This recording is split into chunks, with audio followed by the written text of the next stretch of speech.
होगा। तो let's now start with implied warranties in a contract of cell.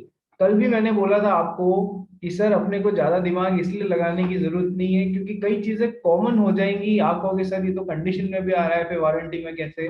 अपने को ज्यादा इसमें वाकई में अप्लाई करने की जरूरत नहीं। केवल 4 इम्प्लाइड वारंटीज हैं जिनको हम लोग पढ़ेंगे, समझेंगे और नंबर लेके आएंगे यदि इन पे गलती से क्वेश्चन आ जाता है तो sir implied warranties, sir warranty क्या होती है? जिस जो कि स्टिपुलेशन, स्टिपुलेशन यानी कि रिप्रेजेंटेशन, दो तरीके का सर, या तो कंडीशन या वारंटी।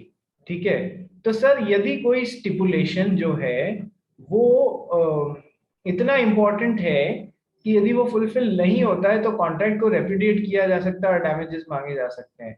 लेकिन कोई स्टिपुलेशन इंपॉर्टेंट तो है कॉन्ट्रैक्ट बनाने के लिए, इंपॉर्टेंट तो है, लेकिन इतना इंपॉर्टेंट नहीं है कि यदि वो फुलफिल नहीं हो तो कॉन्ट्रैक्ट रेपुडिएट किया जा सकता है। कॉन्ट्रैक्ट तो एज इट इज चलेगा, आप ज्यादा में ज्यादा क्या मांग सकते हैं सर? डैमेजेस मांग सकते हैं। सो इम्प्लाइड वारंटीज वो होती हैं जो कि खुद लॉ किसी भी कॉन्ट्रैक्ट में, contract of for sale of goods में, contract for sale of goods में खुद अपनी तरफ से डाल देता है कि भले ही पार्टीज ने मिस्टर एक्स और मिस्टर वाई ने नहीं भी लिखा हुआ हो तो भी ये इंप्लाइड वारंटीज होंगी, तो भी ये इंप्लाइड वारंटीज होंगी। ठीक है, कौन कौन सी है एक बार पढ़ते हैं। निकुंज इंट्रोडक्शन पढ़ एक बार। Implied warranties are those which law presumes to have been incorporated in a contract of sale in spite of the fact that the parties have not expressly included them in a contract of sale. Parties ने नहीं include किया है पर law presume कर लेगा कि ये हैं। ठीक है, following are the implied warranties in the contract of sale. पहला पढ़ Nikunj. Warranty as to undistributed possession. Undistributed नहीं, Undisturbed. Undisturbed. Sorry. Hmm, Yeah. There is an implied warranty that the buyer shall have and enjoy quiet possession of the goods. If the buyer's possession is disturbed by anyone having superior title than that of the seller, the buyer may sue the seller for the purpose of the breach. Sir सबसे पहला है कि seller ने buyer को जो goods दिया है, buyer को उसका अनडिस्टर्ब्ड पोजेशन, अनडिस्टर्ब्ड पोजेशन यानी कोई आके उसके पोजेशन के साथ में छेड़छाड़ करे ऐसा गुड्स नहीं देना है भैया। तो फिर undisturbed possession of the goods होना चाहिए, ये होती है पहली इंप्लाइड वारंटी। यदि किसी के पास में उन गुड्स का सुपीरियर टाइटल है वो तो आके पूरी हिम्मत करेगा फिर यहाँ पर उन गुड्स का पोजेशन लेने के लिए, तो फिर पोजेशन डिस्टर्ब हो जाएगा। तो यदि सेलर बायर ने अपने कॉन्ट्रैक्ट में नहीं भी लिखा है तो भी सेलर बायर को ऐसा गुड्स देना चाहिए जिसमें कि उसका अनडिस्टर्ब्ड पोजेशन हो, अनडिस्टर्ब्ड पोजेशन हो। ठीक है, ऐसा नहीं है तो फिर सर वो उस पर स्यू कर सकता है, ब्रीच कि तूने कॉन्ट्रैक्ट मेरे को गलत चीज बेची है, ब्रीच किया है, उसके लिए भी स्यू कर सकता है। Second, warranty as to freedom from encumbrances. Encumbrances का पहले मतलब समझो फिर मैं आपको एक्सप्लेन करता हूं। As to be free from encumbrances. ठीक है, देखो आपने सुना है कई बार किसी प्रॉपर्टी को गिरवी रख दिया जाता है, प्लेज। यस, तो किसी प्रॉपर्टी को यदि गिरवी रख दिया गया है, यानी कि मान लो किसी को लोन चाहिए था, निकुंज को 50,000 रुपए का लोन चाहिए था, उसने निनाद से मांगा, निनाद ने कहा दे तो दूंगा लेकिन गारंटी जैसे क्या? उसने कहा ये मेरा एक आइटम है, मोटरसाइकिल है, ये तू प्लेज कर ले। ठीक है, प्लेज कर ले। या फिर कई बार ऐसा भी होता है प्लेज करने में, प्लेज करने में तो निकुंज से वो मोटरसाइकिल का निनाद के पास में चला जाता है। ठीक है, कई बार ऐसा होता है, देखो 4 टर्म्स होती हैं। एक तो होता है मॉर्गेज, प्लेज, बेलमेंट। देखो एक मिनट वापस लिखता हूं, बेलमेंट, प्लेज, हाइपोथिकेशन और मॉर्गेज। बेलमेंट, प्लेज, हाइपोथिकेशन और मॉर्गेज। अब इनमें फर्क क्या होता है? देखो ये तुमको कोई नहीं समझाएगा, लेकिन यदि तुम प्रैक्टिकल लाइफ में समझोगे ना तो बहुत फायदा मिलेगा इससे। These are 4 terms. बेलमेंट में क्या होता है, मिस्टर एक्स से मिस्टर वाई के पास में गुड्स जाता है, केवल पोजेशन ऑफ गुड्स जाता है, ओनरशिप ऑफ गुड्स नहीं जाती है, किसी पर्पस के लिए जाती है, और as soon as that purpose is accomplished the goods will be either return back. ठीक है, गुड्स वापस रिटर्न कर दिए जाएंगे। बेलमेंट ये होता है। फॉर एग्जाम्पल, शर्ट सिलने के लिए भी कपड़ा दिया, कपड़ा सिल गया तो उसकी पोजेशन तो गया लेकिन ओनरशिप नहीं गई। कपड़ा सिल जाएगा तब, शर्ट सिल जाएगा तब उसका पोजेशन वापस दे दिया जाएगा, खुद का पैसा ले लिया जाएगा। तो bailment, transfer of possession but not transfer of ownership. Pledge, pledge क्या होता है sir? It's a kind of bailment. Pledge is a kind of bailment for security purpose, for giving security purpose. मतलब मिस्टर एक्स को loan चाहिए था, mister Y ने कहा loan तो दे दूंगा लेकिन आपको कोई चीज मेरे पास में गिरवी रखनी पड़ेगी। तो मिस्टर एक्स ने अपनी मोटरसाइकिल का पोजेशन मिस्टर वाई को दे दिया, और जब वो लोन उतार दिया जाएगा तब वो मोटरसाइकिल वापस इनको पकड़ा दी जाएगी। So pledge is a special kind of bailment for giving security purpose. Pledge का और बेलमेंट का मतलब समझ में आ गया? बोलो हाँ या ना। इज इट हाँ क्लियर? सर। ठीक है। अब बेलमेंट और प्लेज तो अपन ने समझ लिया। दीज आर एक तो बेलमेंट और एक pledge is a special kind of bailment for giving security. तीसरा टॉपिक आता है हाइपोथिकेशन। हाइपोथिकेशन में क्या है, मान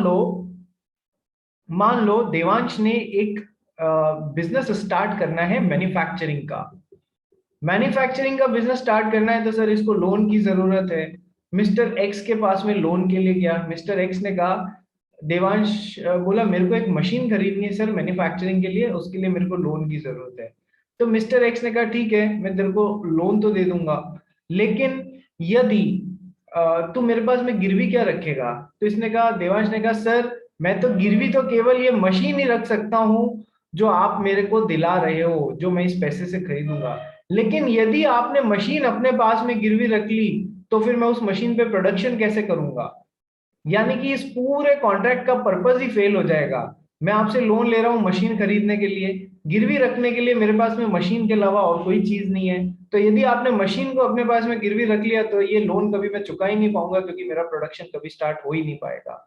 तो फिर एक्स ने कहा चलो अपन एक काम करते हैं, मैं आपको पैसा तो देता हूं 50,000 रुपए, लेकिन आपकी मशीन भी आपके पास में ही रहेगी, लेकिन आपकी मशीन के ऊपर एक तरीके का चार्ज क्रिएट कर देता हूं।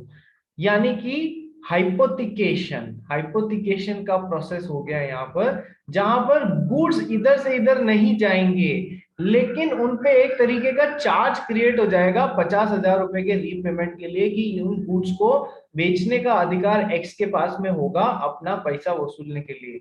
यहाँ पर ट्रांसफर ऑफ पोजेशन भी नहीं हुआ है, ट्रांसफर ऑफ ओनरशिप भी नहीं हुआ है, केवल उस एसेट पे एक चार्ज क्रिएट कर दिया गया है।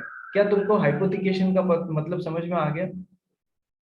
Yes yes sir. एवरीवन, जीत पटेल, देवांश, आयुषी, पलक, ठीक है। चलिए, तो सर अपन ने 3 टर्म तो समझ लिए। कौन कौन से? सर बेलमेंट समझ लिया, प्लेज समझ लिया, हाइपोथिकेशन समझ लिया। ठीक है।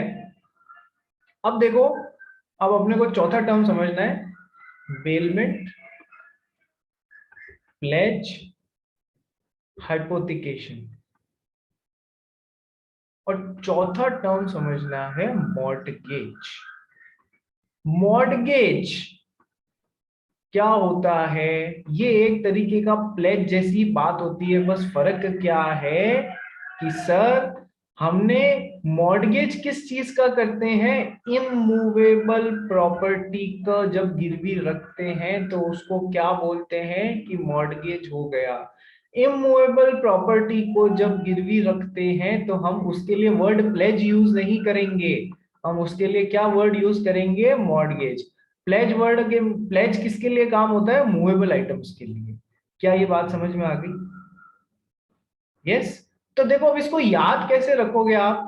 जहां पर एम है वहां उसके सामने तो लिख दो आई, और जहां पर एम नहीं है उसके सामने लिख दो एम। जहां पर एम है उसके सामने तो लिख दो आई, और जहां पर एम नहीं है उसके सामने लिख दो एम, ठीक है। Bailment is always of movable items, pledge is always of movable items, hypothecation is always of movable items, mortgage is always of immovable items. क्या ये बात समझ में आ गई? यस एवरीवन, कैसे याद रखना ये भी अपन ने समझ लिया, ठीक है। तो अब देखो, चार्ज क्रिएट करने का मतलब अभी आपने इस हाइपोथिकेशन से समझ लिया या नहीं समझ लिया कि सर मेरे को लोन की जरूरत थी, मेरे पास में एक मूवेबल आइटम था, ठीक है। आपने मेरे को पैसा उधार दिया, आपने कहा कि चलो मैं इस चीज पे चार्ज क्रिएट करता हूँ, आपका जो भी मूवेबल आइटम है ना उस पे चार्ज क्रिएट करता हूँ मशीन पे, वो मशीन आपके पास में ही रहेगी। अब सर समझने वाली बात क्या है कि मान लो ये देवांश ने लोन लिया था मिस्टर एक्स से मशीन खरीदने के लिए, और मशीन इसके पास ही रही ताकि ये प्रोडक्शन कर सके। मिस्टर एक्स ने उस मशीन के ऊपर चार्ज क्रिएट कर दिया, ठीक है सर। अब देवांश ने क्या किया, ये प्रॉपर्टी जीत पटेल को बेच दी, जीत पटेल को बेच दी, और जीत पटेल को पता ही नहीं था कि इस मशीन के ऊपर 50,000 रुपए का चार्ज क्रिएट हुआ है। जीत पटेल के साथ में गड़बड़ हो गई या नहीं हो गई? देवांश ने कर दी उसके साथ में गड़बड़। तो जीत पटेल का राइट है, it's an implied warranty that इसे जो भी प्रॉपर्टी जो भी मूवेबल आइटम बेचा जा रहा है, it should be free from any encumbrances और चार्ज। क्या ये बात समझ में आई आपको? 50,000 रुपए का चार्ज था, इसको पता ही नहीं था, ठीक है। तो सर इंप्लाइड वारंटी है कि ये कॉन्ट्रैक्ट भले ही रेप्यूडिएट नहीं कर सकता, लेकिन ये डैमेजेस के तौर पे इससे 50,000 रुपए वसूल सकता है, क्योंकि एक इंप्लाइड वारंटी थी that the property shall be that the thing should be free from encumbrances. क्या ये पॉइंट समझ में आ गया आपको? पहला हाँ या ना? कानोडिया, राठी, Yes. रिया, ठीक है। रिया तेरी मित्र कहाँ है? तो वो नहीं आएगी, क्यों नहीं आएगी? बाहर गई। ठीक है देवांश, 1 मिनट आ रहा हूं। अच्छा, यदि देवांश ने जीत को इन्फॉर्म करके बेचा कि देख मैं तेरे को मशीन तो बेच रहा हूं भाई, तू मेरा दोस्त है, तेरे से झूठ बोल नहीं सकता, रिश्ते खराब हो जाएंगे, ठीक है। तो देवांश ने जीत पटेल को यदि ये इन्फॉर्म करके बेचा कि जो मशीन मैं तेरे को दे रहा हूं उस पे 50,000 रुपए का चार्ज क्रिएट हुआ है, और ये जानने के बावजूद जीत ने खरीद लिया, तो फिर कोई इंप्लाइड वारंटी नहीं है। अब ये बात समझ में आ गई आपको? Yes Isha Bangad, Yes, sir. समझ आई तेरे को? यस। ठीक है देवांश बोल, क्या डाउट है? सर यहाँ पर कॉन्ट्रैक्ट क्यों रेपुडिएट नहीं हो सकता? इसलिए नहीं हो सकता क्योंकि हमें तो बस अपना 50,000 रुपए का वो पेमेंट मिल जाएगा ना, तो हम लोग को कॉन्ट्रैक्ट रेपुडिएट करने की जरूरत नहीं है। यदि 50,000 रुपए का पेमेंट नहीं मिलेगा तो फिर हम कॉन्ट्रैक्ट रेपुडिएट करने के बारे में सोचेंगे, बट यहाँ पर कॉन्ट्रैक्ट के साथ में चला जा सकता है, बशर्ते अपने को 50,000 रुपए की वसूली हो जाए। 50,000 रुपए की वसूली कहाँ से कर पाएंगे? क्योंकि अपने को एक इम्प्लाइड वारंटी मिली है कि the good should be free from encumbrances. भले ही पार्टी ने ऐसा नहीं लिखा तो भी ये कॉन्ट्रैक्ट में माना जाता है बाय डिफॉल्ट। बात समझ आई? Yes sir. जीत पटेल बोलो। Sir, encumbrances means any sort of charges only क्या? मतलब it cannot be any sort of benefit. एनकम्बरेंसेस को नेगेटिव सेंस में लेना है, चार्जेस और एनकम्बरेंसेस को नेगेटिव टर्म में लेना है कि उसके साथ में ये नेगेटिव बातें थी, कहीं गिरवी पड़ा हुआ था या उस पर कोई चार्ज क्रिएट हुआ था वगैरह वगैरह, किसी और थर्ड पार्टी का उससे कुछ लेना देना था वगैरह। बात समझ आई? Yes. चलिए, सो दो implied warranties कर ली, warranty as to undisturbed possession, warranty as to freedom from encumbrances. Third, warranty, implied warranty regarding the disclosure of dangerous nature of goods। निकुंज पढ़ इसको एक बार। If the goods are inherently dangerous or likely to be dangerous to the buyer, it is the duty of the seller to warn the buyer of the probable danger which may arise out of its use. आपने पटाखों के packet के ऊपर लिखा हुआ देखा है या नहीं देखा है, हाईली फ्लेमेबल या इनफ्लेमेबल, या ऐसा कुछ देखा है?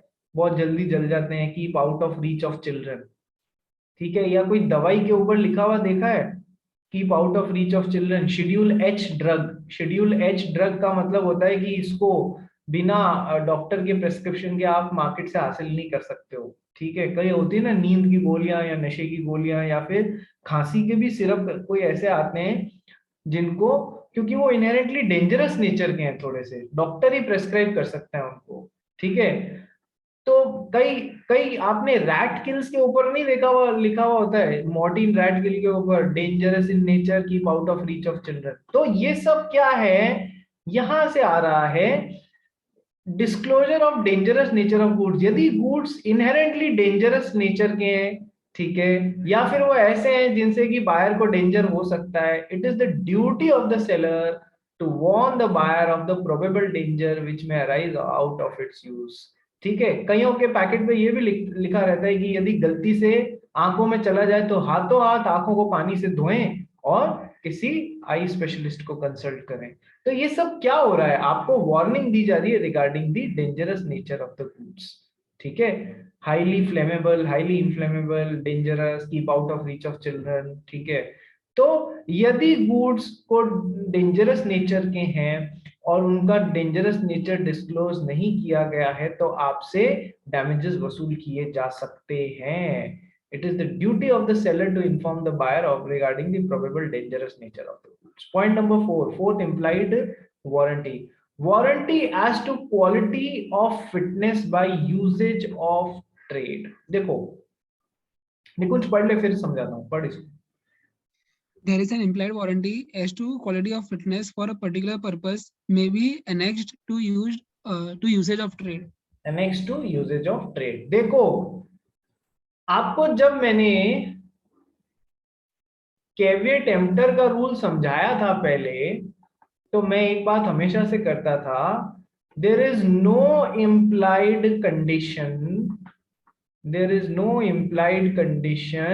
whether the goods will be fit for buyer's purpose or not, whether the goods will be fit for buyer's purpose or not, ये खुद माथाफोड़ी बायर की है। Seller cannot be made responsible, seller को कभी भी रेस्पॉन्सिबल नहीं बनाया जा सकता ये देखने के लिए कि वो गुड्स बायर के पर्पसेस के लिए फिट हैं या नहीं है। यही अपन कैविएट एम्प्टर में पढ़ते थे। लेकिन कई बार क्या होता है, जो भी सामान आप खरीद रहे हो, जो भी मार्केट से गुड्स आप खरीद रहे हो, जो भी सामान या गुड्स आप खरीद रहे हो, उसमें यूजेज ऑफ ट्रेड के हिसाब से माना जा सकता है कि वो चीज जिस भी यूज में आती है उस हिसाब से माना जा सकता है कि उस चीज के लिए वो परफेक्ट है।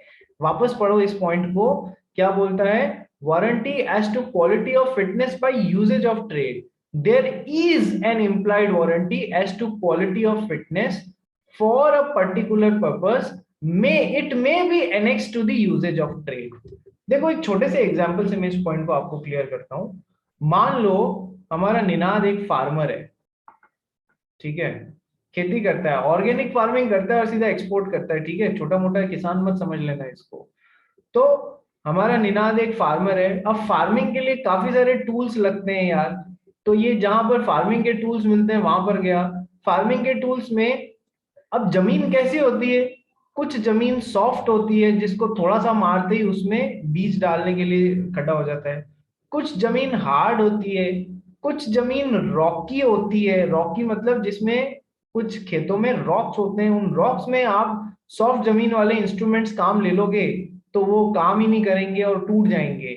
जबकि रॉकी जमीन के लिए जो बना हुआ है उससे ये एक्सपेक्ट किया जाएगा कि रॉकी जमीन में भी, पथरीली जमीन में भी वो ऐसे एक खड्डा कर दे जिससे कि यहाँ पर बीज बोए जा सके। तो यूजेज ऑफ ट्रेड से, यूजेज ऑफ ट्रेड में जिस हिसाब से लिखा हुआ है यूजेज ऑफ ट्रेड में कि सर ये वाला एक पर्टिकुलर शेप का जो सिकल है या जो ट्रैक्टर के पीछे लगता है वो है ना रॉकी जमीन में भी खड्डे कर देगा जिससे कि अपना काम हो सके। तो यूजेज ऑफ ट्रेड से इस पे एक तरीके की इम्प्लाइड वारंटी आ गई है, वैसे तो नहीं होती है, लेकिन यूजेज ऑफ ट्रेड से हम ये मान सकते हैं कि ये रॉकी जमीन के लिए बिल्कुल सही है, वैसा है, और वो रॉकी जमीन के लिए सही नहीं निकला, तो फिर आप इम्प्लाइड वारंटी के तहत डैमेजेस डिमांड कर सकते हो। क्या तुमको कैवेट एम्प्टर समेत ये पूरा पॉइंट समझ में आया, क्या बात करने की कोशिश कर रहा हूं? वैसे तो नहीं होता है ड्यू टू कैविएट एम्प्टर, लेकिन कई बार जो पर्टिकुलर सामान जिस यूज के हिसाब से लिया जाता है इतने सालों से, इतने 10 20 30 सालों से, कि ये शेप रॉकी जमीन के लिए, ये शेप सॉफ्ट जमीन के लिए, तो यूजेज ऑफ ट्रेड से हम मान सकते हैं कि सर ये काम तो इससे हो ही जाना चाहिए, यदि नहीं हो रहा है तो हम इम्प्लाइड वारंटी ब्रीच होके उससे डैमेजेस डिमांड करेंगे। अब समझ में आ गई चारों इम्प्लाइड वारंटीज, यस और नो? ज्यादा क्वेश्चन आने की प्रोबेबिलिटी इम्प्लाइड कंडीशन से होती है, लेकिन इसका ये मतलब नहीं है कि हम इम्प्लाइड वारंटी को छोड़ दें, इम्प्लाइड वारंटी से भी क्वेश्चन आ सकता है। Is it clear? यस और नो? ठीक है। Yes, sir. मोहित अग्रवाल समझ आ रहा है तेरे को? शिवम जैन? हाँ सर। शिवम जैन? हाँ सर। ठीक है, चलो अब अपन एक बहुत इंपॉर्टेंट टॉपिक कर रहे हैं, और जो लास्ट टॉपिक है चैप्टर नंबर 2 का। बहुत अच्छे से किया है अपन ने अभी तक, पहला चैप्टर और दूसरा चैप्टर भी अब खत्म होने आ चुका है। This is the last topic of chapter number 2। You know these points, ये ऑलरेडी हम हजारों बार डिस्कस कर चुके हैं कैविएट एम्प्टर का। जो नया होएगा ना वो एक्सेप्शंस होंगे to the doctrine of caveat emptor, ठीक है? ये पढ़ना, ये एग्जाम में इस पे भी क्वेश्चन आने की एक्सपेक्टेशन रहती है। सेल ऑफ गुड्स एक्ट तो ऐसा है जिससे हर चीज पे क्वेश्चन आने की एक्सपेक्टेशन रहती है। So we'll read the doctrine of caveat emptor. हम सब जानते हैं डॉक्ट्रिन ऑफ कैविएट एम्प्टर क्या है। Let the buyer himself be aware कि जो गुड्स वो खरीद रहा है वो उसके पर्पसेस के लिए फिट हैं या नहीं है, ये देखना खुद बायर का काम है, ये देखना खुद बायर का काम है, ये देखना सेलर का काम नहीं है। सेलर का काम तब होगा ये देखना कि गुड्स बायर के पर्पसेस के लिए फिट है या नहीं। नंबर 1, जब बायर ने सेलर को अपनी रिक्वायरमेंट बता दी, कल पढ़ा था ना अपन ने। नंबर 2, सेलर ने उस रिक्वायरमेंट को समझ के बायर को गुड्स कुछ गुड्स सजेस्ट किए कि आपकी रिक्वायरमेंट के लिए ये वाले गुड्स सही रहेंगे, और बायर ने सेलर की उस जो भी उसने सजेशन दिया उस पर रिलाय करके उन गुड्स को खरीदा। और तीसरा क्या था? तीसरा क्या था पॉइंट, जल्दी बताओ। Sir general dealing. Seller generally deals in those kinds of goods. Timber वाला उस टिम्बर में डील करता है, यानी उसको सही में पता है कि चीजें कैसे काम करती हैं इसमें। Seller generally deals in those kinds of goods, तो फिर सेलर को रिस्पॉन्सिबल बनाया जा सकता है। इतना तो हमने ऑलरेडी पढ़ लिया था, ठीक है? कुछ नई बातें आएंगी, कुछ पुरानी बातें नहीं भी आएंगी, पर अपने को ध्यान रखना है। Doctrine of caveat emptor, Nikunj. Doctrine of caveat emptor. The term caveat emptor means let the buyer be aware.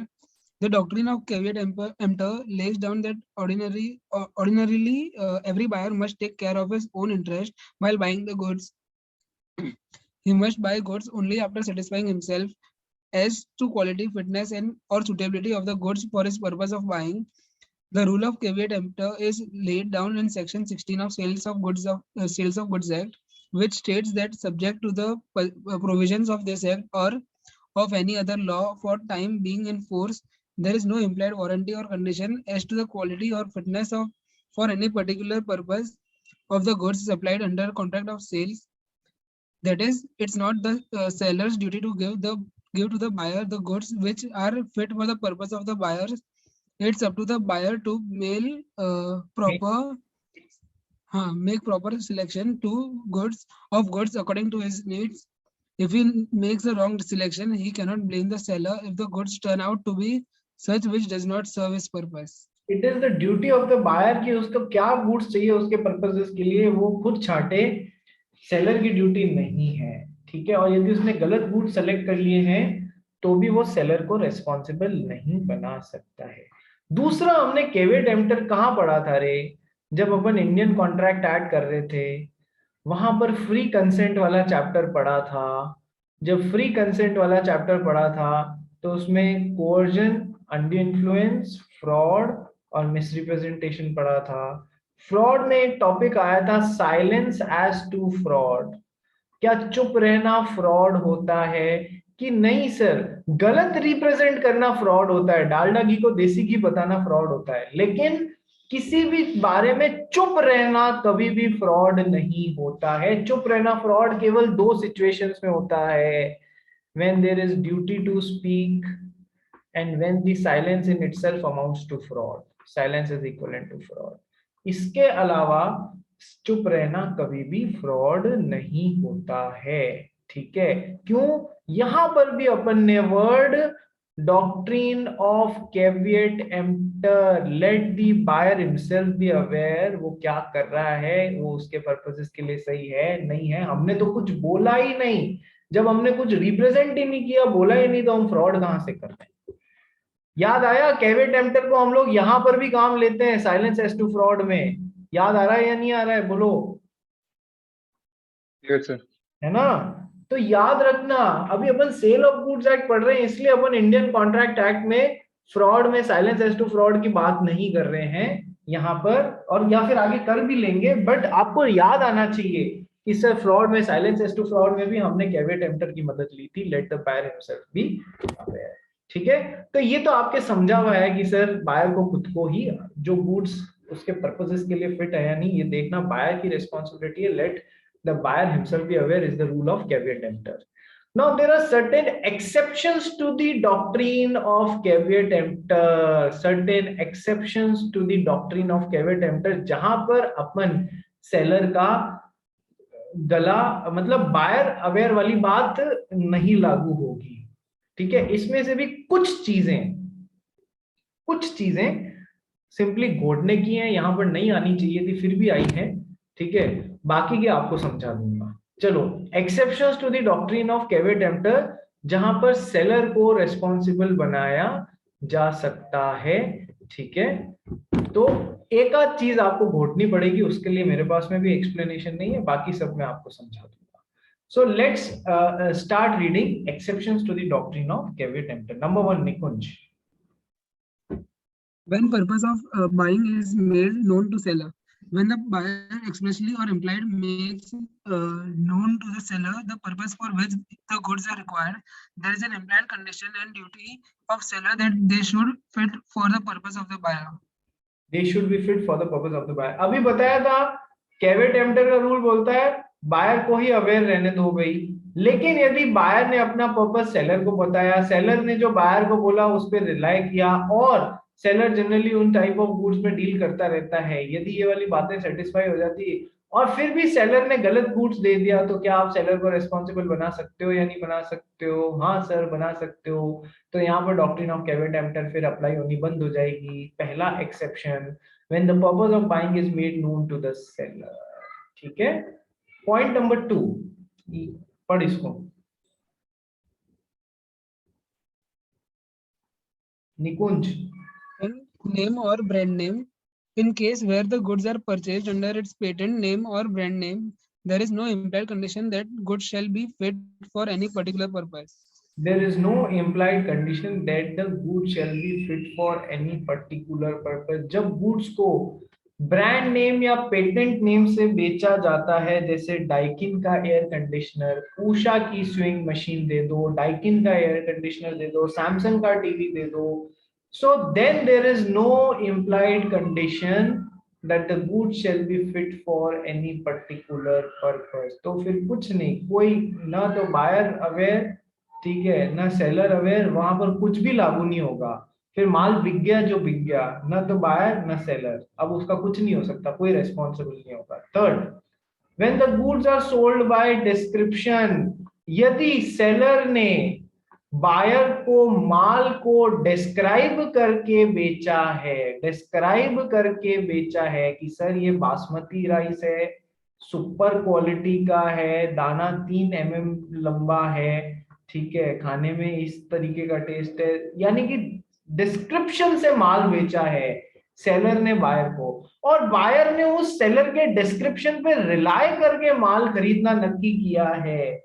तो और यदि माल बाद में उस डिस्क्रिप्शन का नहीं निकलता है, बासमती सुपर क्वालिटी का नहीं, टिबर या डुबर क्वालिटी का निकल जाता है, हल्की क्वालिटी का निकल जाता है, तो फिर सेलर जो है वो बायर, मतलब ये नहीं बोल सकता बायर को let the buyer himself be aware. हमने तो rule of doctrine of caveat emptor पढ़ा है, हमने तो डॉक्ट्रिन ऑफ केवे टेम्पटर पढ़ा है, let the buyer himself be aware.